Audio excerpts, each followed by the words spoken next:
ప్రార్థనలో మనం ఏమేమి ప్రార్థన చేయాలి అంటే అన్నిటి కొరకు ప్రార్థన చేయాలి. ఇప్పుడైతే మనమేమో దర్శన నెరవేర్పు కొరకు ప్రార్థన చేయాలి. అర్ధరాత్రి ప్రతిరోజు చేసే ప్రార్థన ఓఫీర్ మినిస్ట్రీస్ దర్శన నెరవేర్పు. ఏమిటి మన దర్శనం?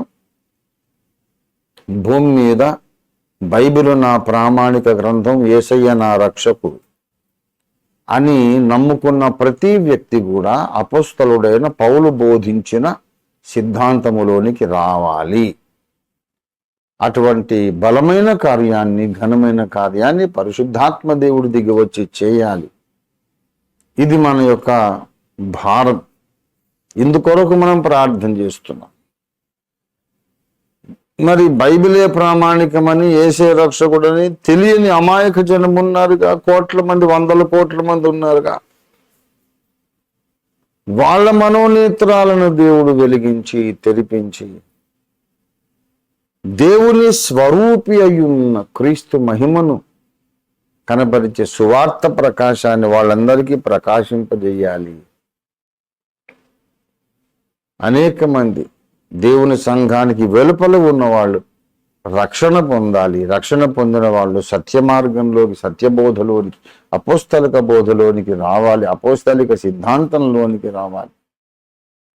రక్షణ లేకపోతే రక్షణ పొందాలి. రక్షణ పొంది ఉంటే సత్యంలోకి రావాలి. ఈ రెండంచెల దర్శనం నెరవేరాలని మనం ప్రార్థన చేస్తున్నాం. మీరు చేయగలరా ఇదంతా అని సాతాను వెటకారం చేస్తాడు. నిజమే కదా. మరి కొన్నిసార్లు వాడు కూడా నిజాలే మాట్లాడతాడు. మీరు చేయగలరా అంటే మేము చేయలేము కనుకనే కదా ఆ యేసయ్యని పిలుస్తున్నాము. మాకు చేత కాదు కనుకనే కదా ఎవరికి చేతనవును ఆ పరిశుద్ధాత్మను రమ్మంటున్నాం. ఈ పని జరగాలి అనే అవసరత మాత్రమే, ఈ పని జరిగి తీరాలి అనే ఆవశ్యకత మాత్రమే మనకు అర్థమైంది. ఇది జరగాలి, అందరూ రక్షణ పొందాలి, అందరూ సత్యాన్ని తెలుసుకోవాలి అని మనకు అర్థమైంది. మరి మనం చేయలేము కదా. కనుక చేయగలిగిన వాడెవడో ఆయన్ని పిలుస్తున్నాం. అదే కర్మెలు ప్రార్థన, అదే అర్ధరాత్రి ప్రార్థనా పోరాటం.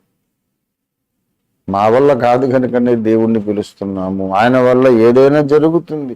ఆయనకు సమస్తము సాధ్యం.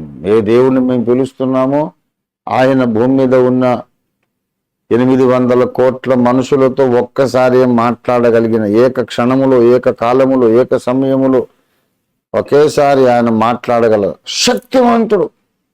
అందరి కన్నులు తెరవగలడు. యథార్థంగా సత్యాన్ని వెతుకుతున్న వాళ్ళందరి కళ్ళు ఒక్కసారి వెలిగించగలిగిన శక్తి సంపన్నుని మేము పిలుస్తున్నాం.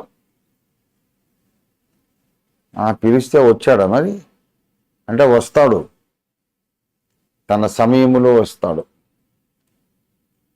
ఇన్నేళ్ళు ప్రార్థన చేశారు, ఏం ఉద్ధరించారు?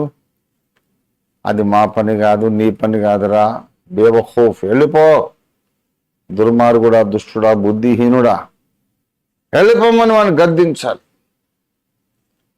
దేవుడు తప్పక తన సమయములో పని చేస్తాడు.